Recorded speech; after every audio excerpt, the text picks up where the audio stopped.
دما وخش به بینره هیجان به هیوی مهون باش بن دجانا خدا هرتم دل خوش دل سوز و هیجابن جارك دید برنامه روش کاسته دا امی ایرو بمجارة کی دیتر بخلاکی کی دیتر و بمناورو کی دیتر امی لباهبن روش کاست حموتشي وكو هم دبيجن هندري خد هم بيزيكا امی ایرو بحثا مجارة کی بکن راسیج مجارة کی پرگرینگ دجانا مروف دا تایبەتی دجواکەمان نەهادا خواندن و نویساندن جبو مروف تشواتي بیوانەکی ما عزیز و هێژا و گرانبەهایە نویسکارە هەلبەستوانە و کەچا شێوەکار و موزیکجانایە ئەمە ئیرۆ خێرهاتناوێ بکەن و ڕاستیجی ئیرۆ ڕۆژکاست ڕوونی کردە مامۆستا عەبیر دریایی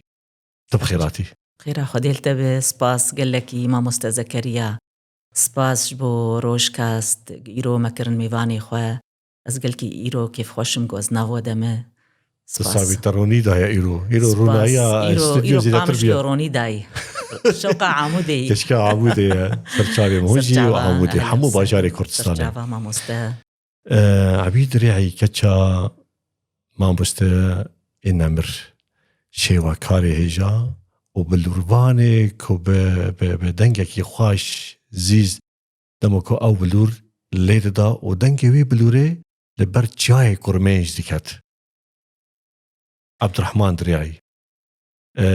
قور بهشتيبه وهر وي د جانا مروفان دا كسي نوليك ومهرة خا يعني تأثيري خاكرنا هرهنا خابن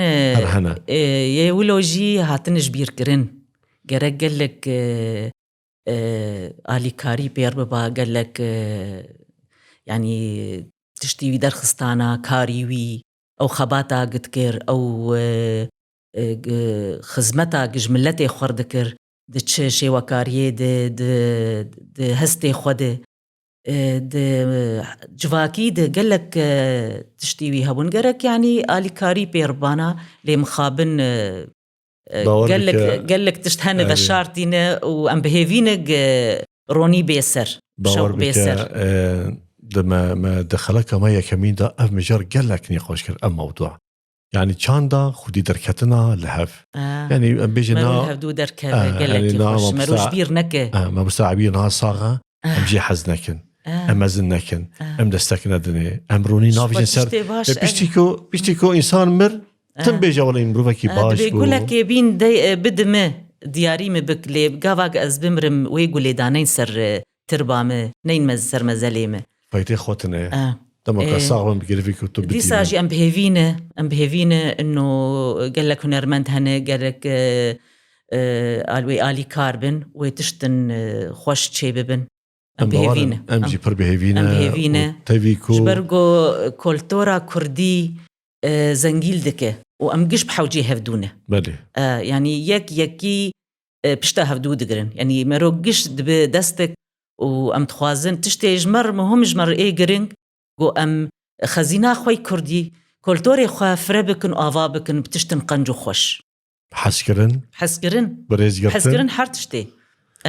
بيكيتياي بدست برايتياي بلي ام راسي ام قشبينا يعني ام متفائلا ام كرت متفائلا ام بهيفينا ام كرت ام تم متفائلا تشتي خوش دمده ام جبرجو ما قالك زور وزحمتيك شاندي مامۆستا بله ايش ما برن نا اجمارتن يعني أنا في دما هاني أفدي شهيدة وأف شهيدينا يعني أم بجنا خل بروان طوينن إيجو قال لك أم إيشاندن أف خورتي هيجا وبها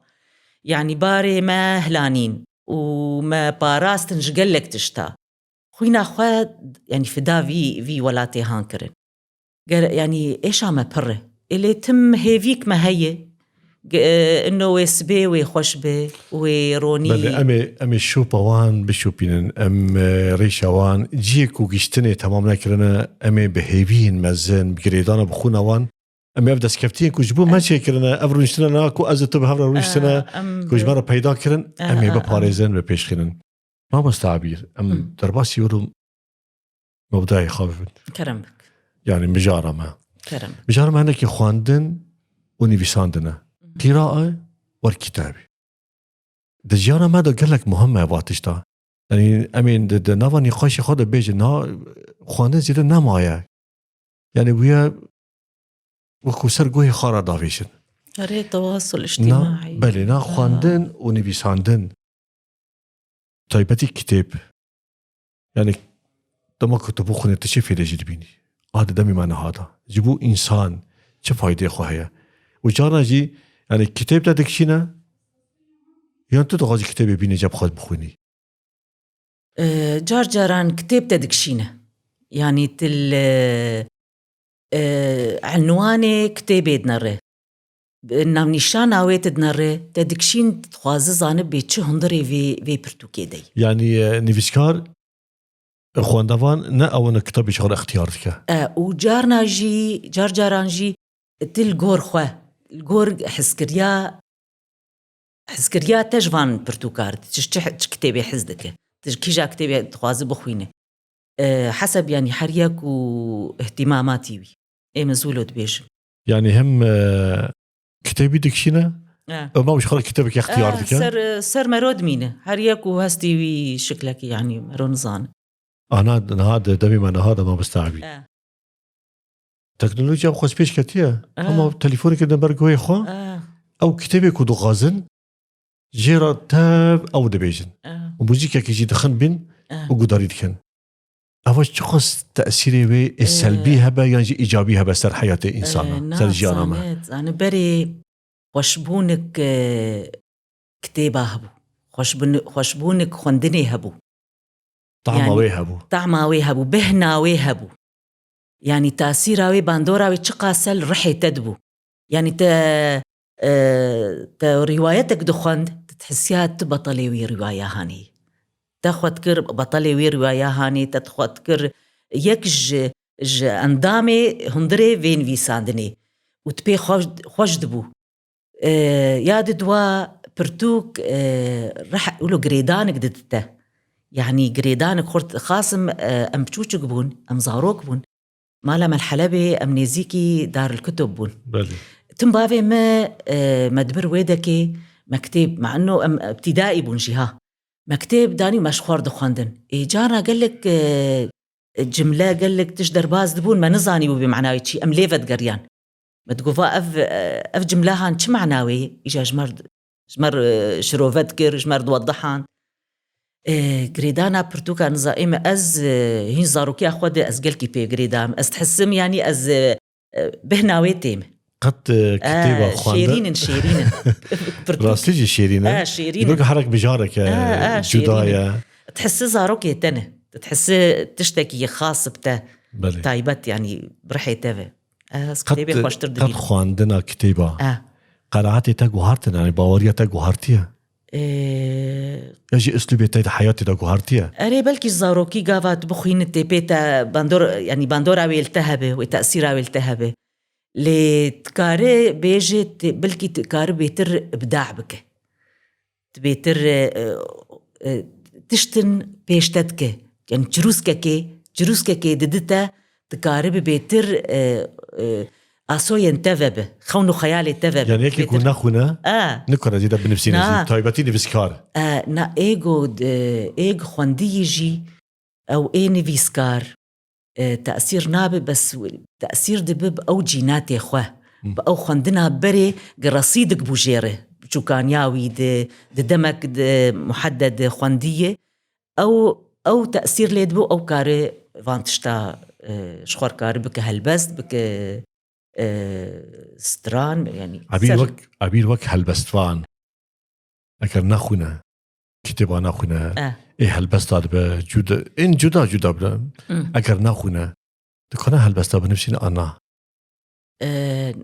نا أصبح وجه خوندني مز نكارم بي خوندن يعني خيالي مروف دكوهر أنا ولا خلاتر دك أصوي دلي مروفت خيالي مروف رح تردك يعني بيتر تفيري قالك تشتاب بلكي تجبير كريه اشتروني دك از نكارم بي كتابة بيبرتوكا أبدا تقات راسياتي كتابك كنت نحج بيني يقولوا كتابك كنت أنا عجبان نبدلي تبا كتابك تقات خواندية كتابن هنا برتوكن هنا مخواندن تجيب خوانديه لي يعني أنت أفشي برتوكا تفجي برضو أنا هيلم بس يعني وقت بيج حسب يقول كيف خاطر جارنا أزليفة تقرم أزبيم والله اللي فيدك يخوشكر أزبيجم نفيسكار قش خواج دنفيسينن لي حريك برنجك يدنفيسينه حريك بهستك يدنفيسينه حريك بشعورك يدنفيسينه يعني أزبيجم إيه نخوش تهننه أو جيش ما نفيساندن چيه هسري دلاية قوتني دلاية بويار إيش كيف ريبلو بلوب كسركي بكشينا باشا تبتي هالبستفان إيكو هالبستان دنبيسينن هستي وان برن تانيكو نازيكا همشي بويارك وتما راسي وانتي حدثك إيشك زو هستران دبارينن تربيجي چيه واتشتا إيش فياج نكيمانية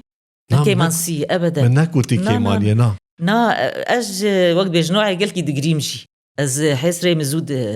دبارن وقبارانا إيصال وقبارانا إيصال حيسري ما قلكي بار يعني أز قافا خورتكي ببينم شهيدكي ببينم أز ويرو جيرا نازم أز حيس أز بإيشا دياوي تحسم أز بيم المالا جاوي بلاو المالا وان خورتا بلاو أفتشت ناهي لكنت أو بينوسا كودستا أو قلمت وينزل تركربي بنفسينا من فيسي يسر قال لك من فيسي يسر يعني إيشان نقافا أو كتاق آفيتن أشرفية الشيخ مقصود جبل سيدي قافاوي آفيتن إيش قلكي كرامو يعني تتحسيا كتامبو آفيتن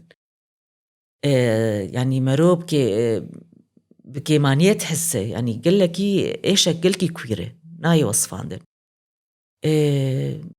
وأفتشتي هان مروج دردورا خواد ميزينه ما هالبستان ونيسكار شي دلكي تنكي نرمه ونيزيكي قلة نيزيكي قلة إيش قلة إيش ما نفيساندنا ما قش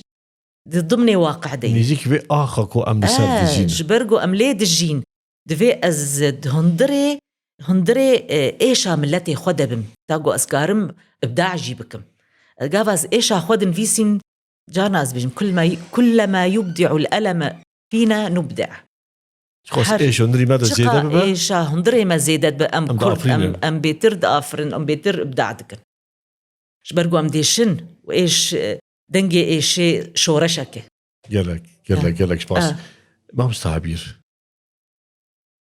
الجمج كولاني اللي بيسناج جواكي أمني بيسن ولو دي بيجنجي يعني هناك كسي ماكو خان نجي دبي إيكو دخول نجي دي بيجن وكي ديجي يعني مثلا تقولوا تتبلي بيك وتني دبي القراءة هروب من الواقع يعني خاندن رف جراستية يعني أنت أو كي بين أسلوبك باشا يبيكم رف د إيش أخذه هين كورتر ببا يعني الرف جراستية يبرف دراستي ده كورتر ببا كي جان راسته نا تجاري مروش واقعي خواهيك برافي مادام نإنسانك سوي نكار يعني تشماج واقعي خوا برافي بس وقتكو بغازة تشتك هي نكرة شارع سربكة أما دولة كتب كرات كل بيز خورا بخوينه تي بخوينه تي الميوزوكي كي بقهدار بك تي الستران وبافي وكالا قهدار بك تي بيتر إيش أخوا تي شخور دينه وتي لي قهدار بك تي ويش يعني تي دلي خوا زلال بك تي بيه لكتر حبكي رحت ببه يانا مرو نكارج واقعي خوهرج برقو واقعي مرو أمد أورتاج واكي دن دو أورتا واقع دن أم نكارن انخراط ببن وتخلي جيب أبدا. يعني رياكي راست نرافه رياكي راست جبو مروف د برزگریکی خدا کسیتی خدا جیان خدا مال بعد به جواک به مروفین کورتر به زاناتر به ترا اما راستره راست ویدم یک هلبستفان کانا هیچی ابداع بکن هیچی تشتی باش بکن نه دما کود دست بینی ویساندنی دیگه ایش جبت زحمت کی جانه پلا سپی ایتا دست بینه کری زحمته یا نمو تدكبي نافاروكي يعني تكبي جوهري بالعرض یا جي مثلا زحمتي تد خاتمي داي داوية وي نفيسة دا اما جنا ما مستا عبير وي رومانا كي بنوسينا اما دست بيكي زحمت بجيرا يان نفي يان داوي هلبست قاواق ازي هلبستي دينم از بلاخوة كغزاخوة ناينم وزنان فيسينم هلبست جبر خفتي وك خوزايكي وك وحيكي شمر داد كفي إلهامك داد كفي وك هسبكي بوزي وك هسبكي بوزي بقاوا دري باز تشيد بي رهولا روانة ناسكنة باسكي وي هي دفرت تي داد كفي هلبست ولوتي هلبست وك هسبكي بوزي تي از هلبست أخوة دنفيسينم يعني مقدمتي وعرضها واجتي ونهايتها واجتي هرسي بهورتي هرسي بهودوتي لأنه فكرتش يدبه قد ترى زحمتي شبابية قد زحمتي نقرتي نا أنا نيفي سانديت ودقني داوية بلكي أف قوتن راسته أف باشا أف نباشا أف راسته نا أز شخوا مش بس غريكا مني مزن أز رأسا دكتبينم دنويسينم وأز جارنا أز وشينم جي قال لك ايش بقوله بلكي تشتن يعني بروفاجي هن اغلاط هن اخطاء هن يعني او وقت املائي هن يعني اسودبه نا ايه ما ازدوي لحظه ازدنفيسين يعني جانا حتى زاروك مجمل بايه دور عم يقدر دور عم مجمل بيه قافت تمرور تشتغلي حتى بنفيساندين جي سر تليفوني تبقيت الشعر دبيش قلتني تا ولو تبقي شعر تيدي قلتني مولون يعني قافق هلبستك بي او الهامك بيمه از بهفدور قشي داتينم واز سراز دكم واز دوشينم يعني تخز احمدي ترى ناديه نا نزا يا ولو ازولو ام ازولو مرتشيبوي جا نزا زحمتي من ناديتي قكسك شرا قلتيها اف هلبستيتا اف كتابتا قال لك ملاحظه بها انا تشتبه هنا اجباري ورخنا هبن ورخن دوي رخن هبنجي قاوا رخن هبن مرو دوي برحكي خوش درباسكه جبرگو مروش رخني وان مرو فيري راستيه دبه زانبوني دبه باق بلكي زبيتر از هلبست اخو زلالتر بكم باقشتر بكم چه خمه باشا هلبستكي امرو كرت في بيجن هلبستك كسن نا خوندني امي هلبستي بيجن دراستي شخصيات ان راستقينا ان حقيقي او الهام دايتا يا تتخيلي خدا ولو شخصيات شكلنا او شخصيات ان بشات ابونا حقيقي وقت تدني بسيني بري حركسي بدي لك هنا خيالي خوكو بسلام كان انه تشتغلوا هيا وهنا جي واقعي كود ليه راستيه دني بسينا نا يعني قصدها انه تاثير بون بهنكا تتخيلي خدا تكلبس كبريستي تتخيلي خدا كسكتيني خيال ياجي راستي هنا كاتي رولا خيالي هي الهامك شرا داي رولا خيالي هي كار بيتر روني بده روني خوش بده هيفين مزنتي خي لي هلبستي مقش واقعي منه از هلبستي جولوش جم خوش يعني بيرا انه از بعزمانا كيفن بقى صويا كيفن از هرم سرعه ورا از نا يعني هلبستك يكو جواكا بيجي في منك يمر بشرا بنفسينا جواك ويقال لك زحمه يعني بس قلت له ولا لهفتينا امي نابركي بشوك بدن امي داس بكن تبا شبنا هيجا امي نابركي بشوك بدن امي جارك دبقرن جامي فاناخو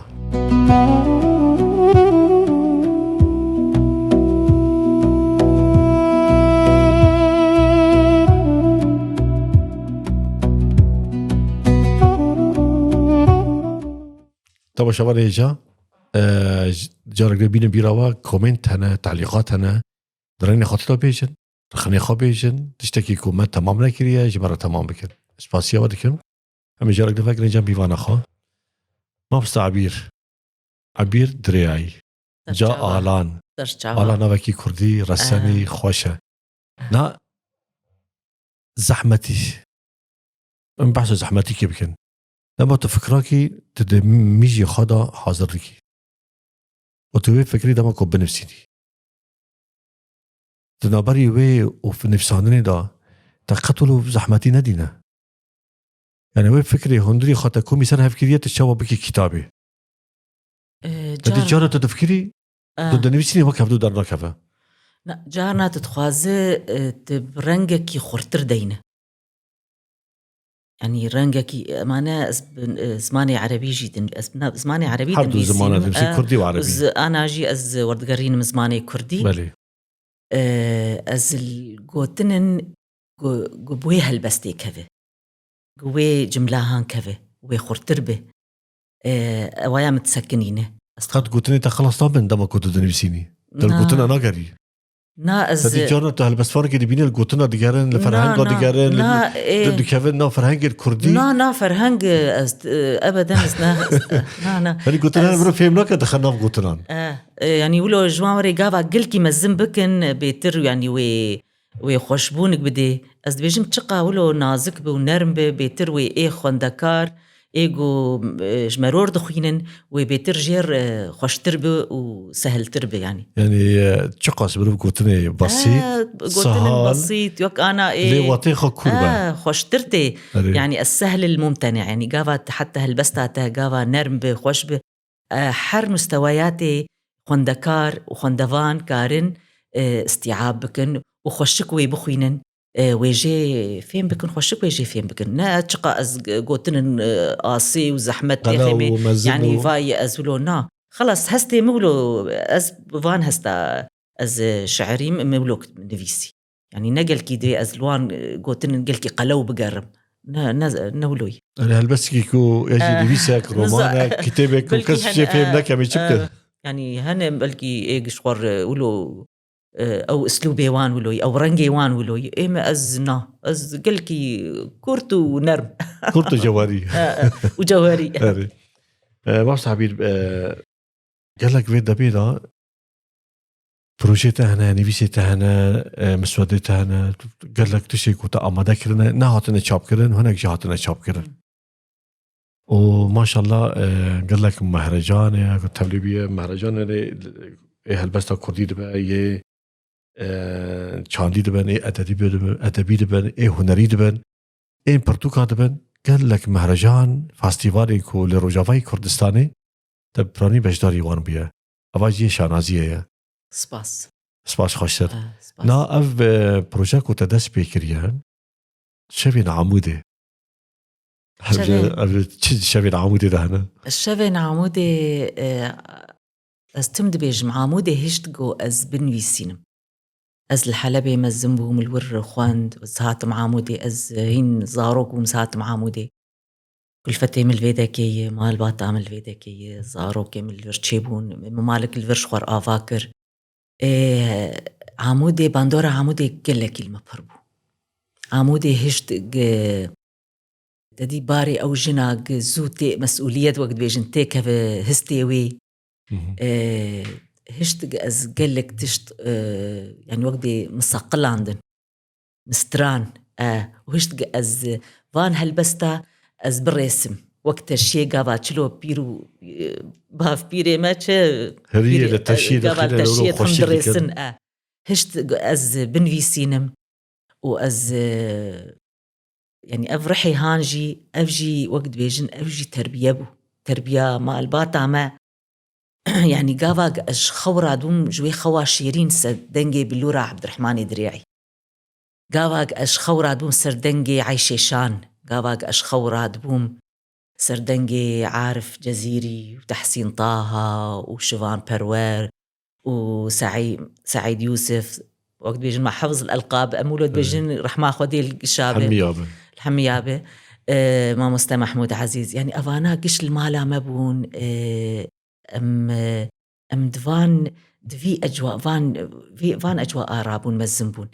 ئژباری يعني وەک شیرێ هونەریە مەڤە خواریە فەف تشتانە هەستن خۆش چێتکن بێ حەمدیمە يعني جانا حتى مرادشت هین گاوا دەستپێکا مژی مدنڤیسی مدی بوو هەلبەستك يعني نەک ئەنۆ متخواست ئەس بنویسینم مژبەر خۆف مدنویسی لەنۆ تشتن خۆش هەندڕێ مد هەبوون ئاوا ببوون دجیناتێ مدەبوون دەماراتێ لاشێ مدەبوون ئەو بێتر بان دکر قەیرین دوێ دەرکەوێ یەکێکی ji malbatێکی هۆدارمەند بە ji malbatێکی شێوەکار بنوێ باندوورەوەی هەبە gelek يعني ئەم divê van divê malbata wilo hunerî em me çavê xwe vekir يعني negelkî zehmet û negelkî يعني giranê got karibe helbestekê çêke ya pirtûkekê çêke lê mixabin hîn jî ez gelekî wek ez newilo wek ana pirtûkê xwe zû çêtkin û wilo ez niza wilo ez hîn hebkî wilo tu da Kurd bî awadekî hazir dikî ez hazir yam jêr heye يعني inşallah nêzik em ê derxin da çi xwast di şevên Amûdê da bidî civakê خواست پێشوانکم ئەو ڕحی عامودێ خۆش ڕحی عامودێ گلجەم کەسی پەیدا نابێ تو باژارە پەیدا نابێ باژارê welat Parêzan عامودێ پایتەختە dilê Kurdistanê عامودێ ڕەنگێکی خۆش عامودێ نەهندێک عامودێ جێ دینایە جێ dînê xwandin û rewşenbîran e جێ هونەرمەندایە جێ نویسکارایە یعنی گاوا گت حتى بدینێ وێژی ڕوونێ تێ تشتن خۆش تێ هەلبەست ناچێکە تێ پرتوک ناچێکە نەیەک و ددۆ زانی gelek behsavê dikin dibê eger tu bixwazî ku tirekî xweş ji Amûdiya bigire jî devê dînê wan bigire eger dînê wan wirone insanê wanê zane çawan من أفواه المجانين براسي ديني ماجي والله بلكيش ما بعقلترن جيلا باور بك جانا هناك تشي او زانن ام بزانن قوتن نوان نق انه شبرقو قالك تشت هندري وان هبو تخوستن درخينن نكاريبون لي نق انه ديني ابي براداي بشولان نا تبوان روني تي زانب بيتشقا تشتن خوش جموان هنا قال لك قوتن باف بيراج تيج زماني وان وج رماني وان درخي دشافين عمودي دا تشهل كريه دست يعني تشتري اساس تا قهرماني وي بروجاتا و كتابته بيچيه يعني ميرخاسي وي بطلي بكيه او يعني لتقول لك تشخص دستي خو انا يعني نتشكي محدده لي وك انا مشترقو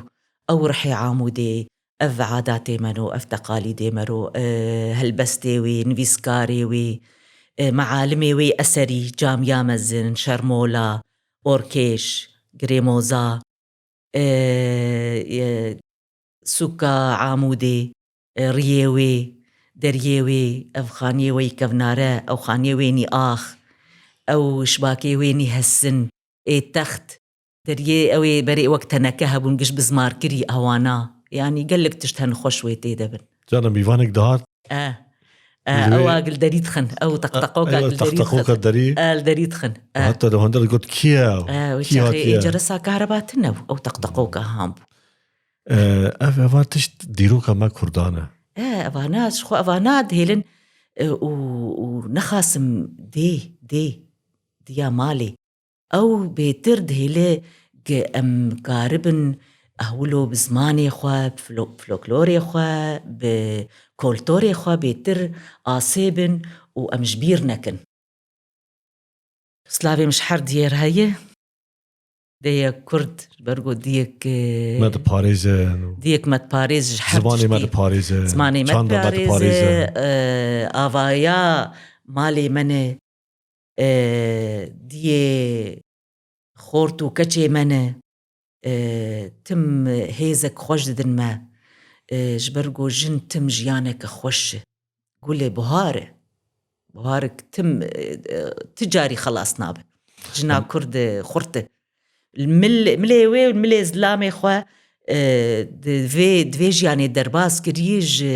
قالك دمي زما يعني 1000 سال 1000 سال ايه قالك يدور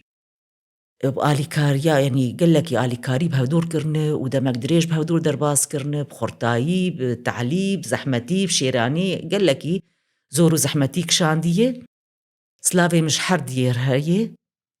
وسري مش برو عم بلندش برغو جنا كرد استم دستي دقرم أزبي مجنك رسنة هي جاي بهاي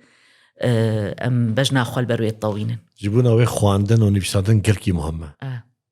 قرينجا جيبو ما راستيش أقرنا أم ناخنن وناني بسينن أب تشتي كوناتو بحثي لكي أبي واندا نابا نعم خندن وقت بتشتي إيه هري قرينجا يعني أم قاوا أم أهين أم معلمبون أم مستبون دبستاني خوا مال زاروكي خوا ناري ما ندقو شاقرتي منه ما تقو زاروكي منه ما تشتين ما بيشوان دكر وما باري ويجي ما جوان تشيروكن دقوتن جبونا كرديات أخوا جبير نكن وقال لك جار رخل المبوي مكشاندن فروعة ما مستعبير أنسي عبير قرمان جيب طلابي خورد اشتاغله ما مستعبير أنسي عبير عيداني روزي لسر لو حير السمان دي مش طلابي خورد براستي خاصة عامودي بتايبت رنجكي وي باشقا هي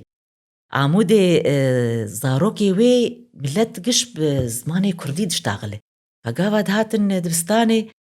يعني لغوان ركيك بو كلكي عربي سحمت بو يعني معاناة ديتن إجا قاوا مجوار تشرحان تشبوت فحسيدس قارب خوش بالنسين سركبن مجوار تقول يعني ولوية دوين ولو بكن فايا إجا قش مر مدحر جاري مدقشان دن فروعة أريج خا بشتي أوقس زور زحمتي ما تخصت أنا أو بافي مرابي وببيني في وقتهان قزماني ماي كردي ولو شيرين خوش ولو سر إذاعاتا أما دلي بيرا حتى نهار كدسكرتيكي مازل شبيه بصايا وخورتو كتشان وأم تمد بيجن خوندن وجنا كرد أو كاري زاروكي خوا بباريزي وملتي كرد قشي بباريزي قاوا زاروكي خوا فيري زماني كردي بك فيري أصالتا خو وكولتوري خوا بك أوايانا تشكي هندك جبوار بولو أزبيم جنا كرد قلكي بهاي وأستم دستيوي دقرم وسلاوي ما همياري قلك هل بس تتوك مجموعاكي وك جروبكي تبرهب كريا بنافي ريزانا أنا هنك إلكتروني هبون هنك أنا مش حاضر كري أو جيزي وانا جي تشابكم نافي ريزانا نافي مش بوتا جو ريزانا هين قابا مالباتا سيداي جاقر خوين سلافو ريزي مجوان ري دور بهشتيبه إن شاء الله أو تديهن سيداي جاقر خوين وكالكي ما هفالبون كمالبات جي تم الجمه هفدوبون إيجادكو برا نافي زاروكي و كردي بيجا قابا أسچيبوم نافي مبلكي بيسترو جابي ترما ريزانا أنا لقبها من ريزانا إزداتين مسر فيسبوك أو نبيشي خوشي بنافي ريزانا إجا من نافي ريزانا دانيش برغو كردية يعني راست كيف مش نافي مجيرتي عبير بس أزبيجم نافي ريزانا بيتر ولو وقعك هي سرد لي ما ولو بيتر أسبي كيف خوش دبم هستكي خوش دده إنه نافي منه إيه أسكردم خوشبونك ددمه قوتك ددمه قال لك خلاطة قرتنا يكجي خلاطة كل مصري آية كمين بو مكتبة خوالويدك تشابكر المصري القاهرة آية كمين دركت جائزة ودرع سر قشا دركت كي جا صالي بو 2005 أو يا متشابكر أو مش تبغى أشرح بس كده المصري ويا تشابكرن أنا إن شاء الله يجمل فيدك يشخر برتوكات شيكن ميشخر بوشين درفتي ما فاتشيبون براستي بشتي زاروكي ما تشون نهولو وقت مرو برخد بينا أمكارن إجام آلي كاريب بن بخر أكيد درفتك شرط شيبو دنویسا تدا دوی نویسه به چه رنگی یعنی بسلوبه که چوا بنفسینی اگر درفت تولو زیده ترچی بون از حز ملای جزیرت جبرگو از شاگردك شاگردي ويمه جبرگو قلكي مدكشينه او جي سيدايتي ريج سيداي جگر خوين يعني افانا نموناك جمر ليتا طيبت ملاي جزيريش خورا ولو از كيف تقدر جيرا جهلبست وجه ستيلك ودنفيسي راحتي خفيري زماني كردي كرد دبستانا ملاي جزيري ومهلبستي ويجي أزبر كرنا تتكاني ولا تشتكي بتشوك بيجي تأما ذاكربه بيبيجن كرمك يلا جرمزة دلبري ديسا لمن باطن فجين دردا دلبسي تاري من دي خيابو أو سيا جردا دلبسي تاري ونوري بري رنجي صفة حوري جوادي أي مناطوري مقدس كرلمن عردا جنار ونوري تقديسي تجلى كرلمن ديسا لسر تختي خبلقيسي هلانين بحجاب بردا حجاب وبردا آفيتن صباري حان هلافيتن جبرجان دير برهيتن كيهان من راستو تشب جردا شقدو بجنو بالاي جرنگو ديمو سيماي ترنجي قد خبرناي جقول رنگان قلا زردا ملا زانم جمجزوبان تني ناجي تبي خوبان بأو حسنا خدي داي جقول رنگان قلا زردا ملا زانم جمجزوبان تني ناجي تبي خوبان وي بيجي قلا عمودي قلا كردستاني تقلك خوشخاند ايه ملاي جزيري قشولو الصوفية ولو أجوي رنجي حتى نفيس عندنا عم يجي ولو دوي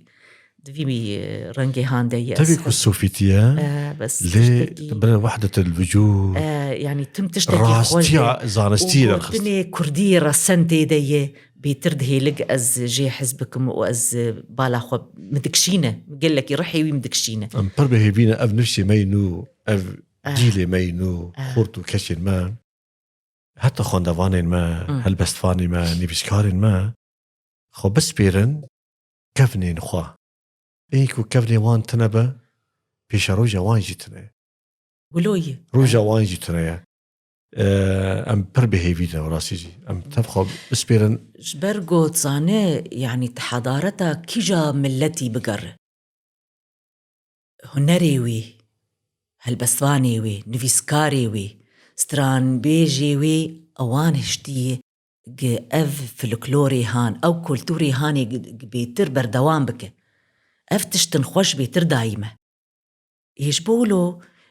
دوي تم ام اف تشتي هان زاروكي خواد بشتشينن وام خورتي خوا كتشي خوا ام وان بيتر فيري زماني كردي بكن وكتابي ايه كفنارا غالبا كتابة داس خوخن وبخوينن كتابة بخوينن ايه كردستان ايه كردو كردستان محمد امين زكي روانان ايه العقد الجوهري جملاي جزيري هما موزين احمد خانير يعني افانا قش تراثي منه قش فلكلوري منه تشتن خوش تيدخو يعني كريه نویسکی باش یعنی کانه ببا خواندوانکی باش مثلا بیجم یکی کو باش دخونه وقتی خو حمود خواندنی در باز دیکن نه شرط کانه ببا ولو نویسکارکی باش نه یک هایی بلکیش می بیتر دخوینه مع احترامي جير بلكي جمع بيتر دخوين ما كان برواجي بكن ياكي كو زيادة نبيسينا كان بما خدنا مركي باش نا يعني انه بيتر ازيا غيري وي جي بيتر او كار بيتر هلبستا دين يا برنجك خوش دين او دمين سر مخزونيته سر هندريته سر تشد هندري تشد الجمت رصيد هي يعني ياكي كو نشرتێکی کو زێدە بخونە ببە نویسکارێکی باش نا نویسکار نە مرۆن نویسێدا نە تیجارەتەکە یەکی کو باش دەنویسینە نابە خوێندەوانێکی باش نا تیجارەتەکە ئێک هەلبەستا دنویسینە ئێک شعرا داتینە ئەڤایا گشتێک ینی تشتنج هەستێ خۆ داتینە شۆندڕێ خۆ داتین تاسیر دکە بکون بەرێتە خوێندی نەگونۆتە یەک جار نەخوێندی ئەڤژی هەیە بکون بەرێتە خوێندی بەرێ قاعیداکتە هەیە ئەساسکتە هەیە جیناتێتە هەنە مەبستە عبیر نها دەوێ وەختی بە نهادا نسبە ڕێژەیەک و کەسێک و پرتوکە دخوێنن چی خەسمایە کێمن پڕ کێمن سەبەب تکنۆلۆژیا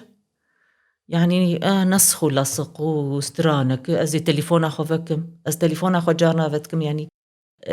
مثلا أنا قال لك بيجي مثلا مروجي دقرناز نكارم جي بكرم تجاري أز ولو تصفح دكم أز ليد نرم أز تشهي تشيبوي أخبار هنا بروب شبكة جبيكو جيفي أبي خلاص به يعني دفي مالبات يعني تشيبو درباس بو مالبات ودبستان أو باندوراوي لفي لفان زاروكي ما وشاقرتي ما هبن إيما كأز تربوي بوم وكأز معلم بوم دفي دبستان دورا خوي أساسي باشا إيما يمازنجي ناخونن نا والله إيما زن هينجي تخوين بركيم كيم بوني أنا تدري برتقانة ما شاء الله قال لك برتقانة قال لك برتقانة أنا لرجوفاي كرتاني بابونا تدرباس ورد بيتو إنسان كي تديها دبيني تصاني أف حبكي دردورة ماجي أف شورشاك تشيبوية أف إيشاك أم دبيننجي أو جي دبعا أقك أو جي زحمت حبكي ناهلك أم ولو كانك هيك بحسب وقت بقابا مرو راحت به مرو كارت تكارب بخو تكارب بخوينه تكارب تشتكيش خربك لقابا يعني رامانه تا وفكره تا مشغول به وايش ودرده تبهرن وأف كشتن دورا تهي وأف غلا هي وأف إيش هي تي رأسا هما تي سهل درخة تي راهج وقت قلكي حري رحت تي راهج تليفون أخو تي لي بنارو تي بمش أمي ولا برسي داوية وبشا قلتنا جي أمي بداوي بكن نها بنر قال لك كاس هنا دخونن باشا جوي إلهامي كي تقرأ وانا كان جي دخونن جوار هناك تشتغل بس اختباز ديكن يجي تدي هناك نابل ديكن بي ولا فلان برتوكي بري بلا كريه فلاني جي فلان برتوكي بريه ونفسان ديه أفراستا ليشاشة يعني إيه قولوا بك أي قولوا بك إيه؟ مثلا أبي جمن جي برتوكي عبية دريعي فكراك بر ومش خور لي زيدك مش خور استاذ زيدك ومكر برتوكك إيه فيانا يعني أكيد شاش ما تشلو يعني كايجا كرنجي ملكماك كهستي ملكماك كأسلوبي ملكماك قاوا عبير وبنفيسين رنجي خود دنفيسين يعني كيج مربخين ويزانا بأف عبير شبرقو مش تنابيري مش ايد النابيري مش ايد النابيري وأفا راسته بلكي بس نطانا اقتباس شلوية وك أنا أز نصكي بخينم هلبستكي بخينم بلكي جروسكي بدمه رونيك بدمه أنا هيفيكي خيالك إلهامك تشتكي إلهامك خوش بدمه أسكاربم برنجي خواه برنجي عبير دينم نزيده نزي آوي دينم أزنا مرتاحة أزي بحس إنه نآمن أفل بس نآمن قلتنا تداويتشيا جيبوا القراءة والكتابة القراءة والكتابة سر الحياة والوجود كردي جم كان بيجم أزيب كردي بيجم عربي قوت ببورين لي خواندن مروب خواندن مزند به مروب خواندن بخدید به مروب خواندن آواد به ولاتي خو مروب خواندن چیت که از گلکی کیف خوشم و از سر بلند بمجبر واندیه گو زاروک خو فیری زمانی کردی بکه کلتورا خو بکه ادبیات خو ام تم دبیجن دبستانا الكويدة كي بدفي قش آلي كاربن بهدور كاربن قف زاروكا ولو نرم وخوشك قافا بكن سر كولتوري خواه سر أدبياتي خواه خوش بيرانكن جبرجو قال لك دجمن وقال لك وقت بالبندي منك زحمتي تسمى ما قال لك زحمتيك شاندي نايج مارتن ام تشبيجن تشنبيجن بس ام بهيفيمه جو ام كاربن ام نشكين وام تجار ناشكين وجبرجو كرد حضارتك يعني أصالة مستحيل يعني تجاري